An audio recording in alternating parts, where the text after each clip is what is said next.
Hey, can you talk about Sanctifier versus Gimmick Puppet? Summon Limit? How do you think that these cards need to be hit on the next list in Call 40? Call 40. So I have a few of the Spider Marin deck boxes. Remember, the entirety of the cover of the deck box is all going to be hollow.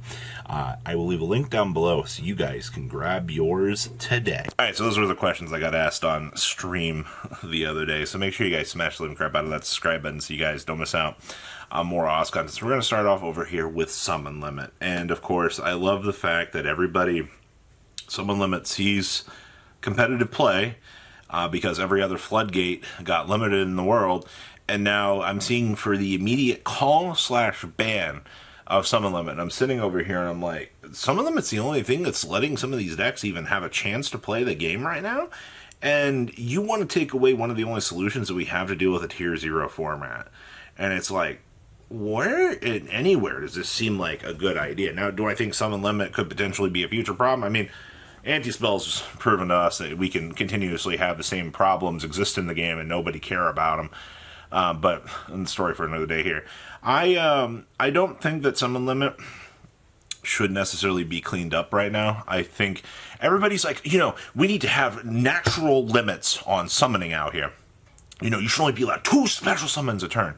And you got people over here that you have a card that literally says 2 summons a turn, and you want to ban it. Like, this whole argument just proves to me this community has no idea what they want. Like, no, impose limits on those special summons. And then they make a card that you can do that, and then it's like, no, this is too much. And it's like, what do you all want? Like, do you even know what you want? Like, I don't understand. Like, I think Summon Limit's fine, honestly. Like, if you didn't play around the Summon Limit, and, well, shucky darn. Having a natural limiter on the game, I feel like, to try to slow down the pace of the game, I think is fine. You have Heavy Storm, or, well, we don't have Heavy Storm yet. You have, MST, Cosmic, just play around it. It's not like it's skill drain, it's outable. Sorry your entire full monster combo deck is upsetty spaghetti because you couldn't add it. Next up is Sanctifier versus Gimmick Puppet. Look at me. Look at this beautiful, beautiful face here. Why do you want to ban the Gimmick Puppet when there are other problem cards that do kind of the same thing, like Ra's Disciple and Jaugen? Like, I feel like I've missed something here, because I've seen ban list predictions from people that are like, oh, just ban the Gimmick Puppet. And it's like, then we'll just play Ra's Disciple again. Or, we'll play Jaugen. And it's just like, do you know what you're doing here? Like, if anything, Sanctifier's the problem, right? Like, being able to have it not be targeted and negated to hand you the monster, that's the issue here. Like, it's not the Gimmick Puppet, all right?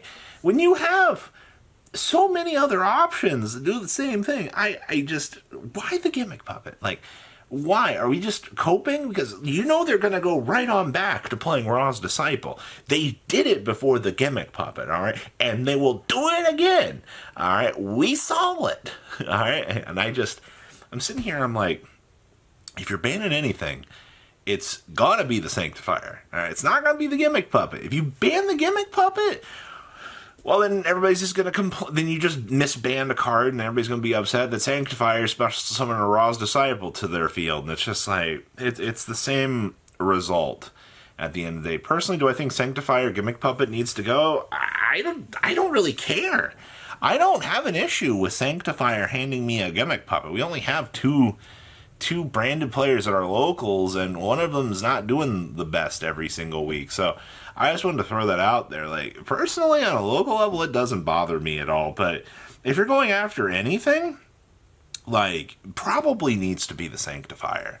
All right, next up is King Calamity. Now, my comment section has informed me multiple times over in both of these categories. One, yes, I understand that Calamity is not doing anything right now, and that I'm on some copium hype train out here just asking for Calamity to get banned. No, I'm not. I think Calamity existing makes Centurion players have a chance to play the game, and that's fine. But on the other side of the equation, you've got people going, no, ban it. I just lost 2 to my locals. All right, the card is so broke. It's like, What do you want? All right, I'm hearing both sides here. All right, like I've been told that I'm stupid and I have no idea what I'm talking about for talking about Calamity needing to go, and on the other side of the equation, it's like no, Calamity needs to go. It's like what do you want? It's the same thing here. I'm reading the same thing I'm reading on Gimmick Pub versus Sanctifier here. All right, I've talked about that. I think Calamity has a timer on its head. All right, like it makes sense. Kami looks at the card, they're like, phase it out, get rid of it, and it's like the only deck that's abusing it right now, lo and behold, is Centurion. And it's not like Centurion has the best track record right now of dominating the meta. That's not the case at all, actually. What you're looking at here is people just want or disgusting, amazingly broken cards gone from the game, and I can get behind that. But on the same equation here, it's just like I think Konami let some of these cards kind of stick around so they can do things. So, my honest opinion, I think that Calamity, honestly, I think it could go either way. I think Calamity could stick around because Konami wants to push the sales of the next set with Centurion, or they're going to ban they're going to ban Calamity because they want you to buy the new support from the next set as a Centurion player. I mean, it goes either way. That's my honest opinion. I could give two craps less. If I'm getting Calamity locked at this stage in the game, well, Yu-Gi-Oh! I guess I didn't have the imperm on the Crimson Dragon. All right. Next up is Kieran.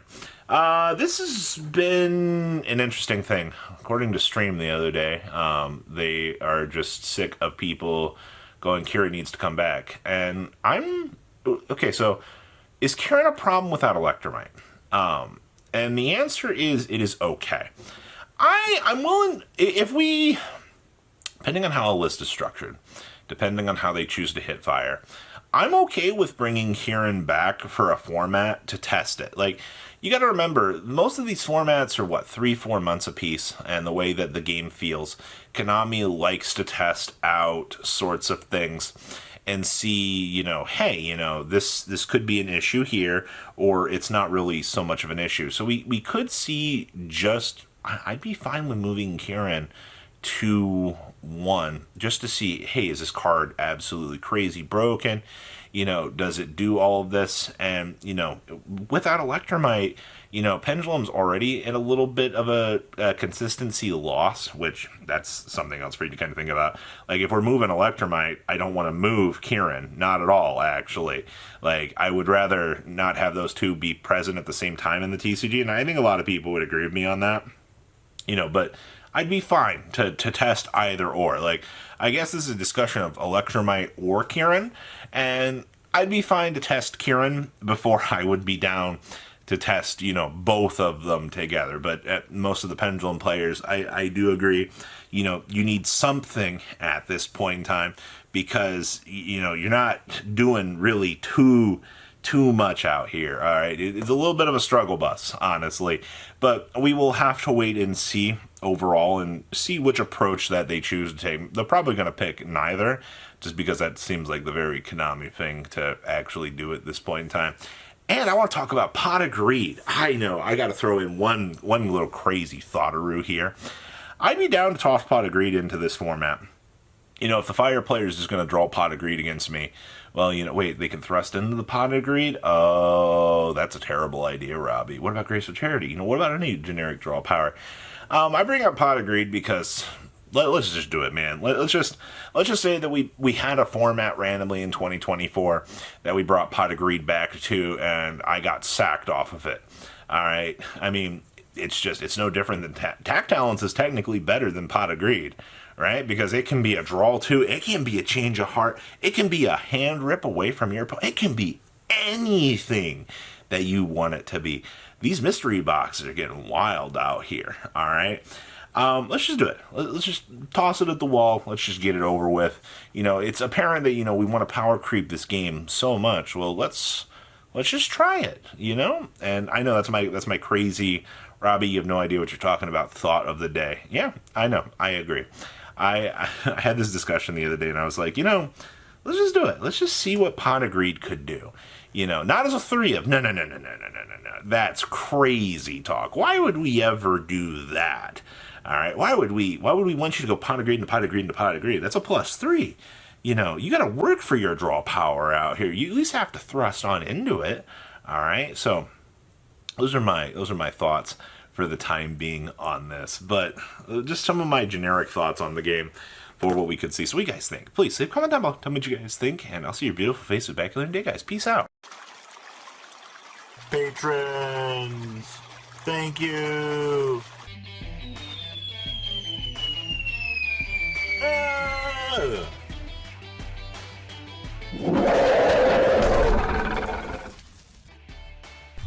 Thank you so much for watching. Check out these other videos.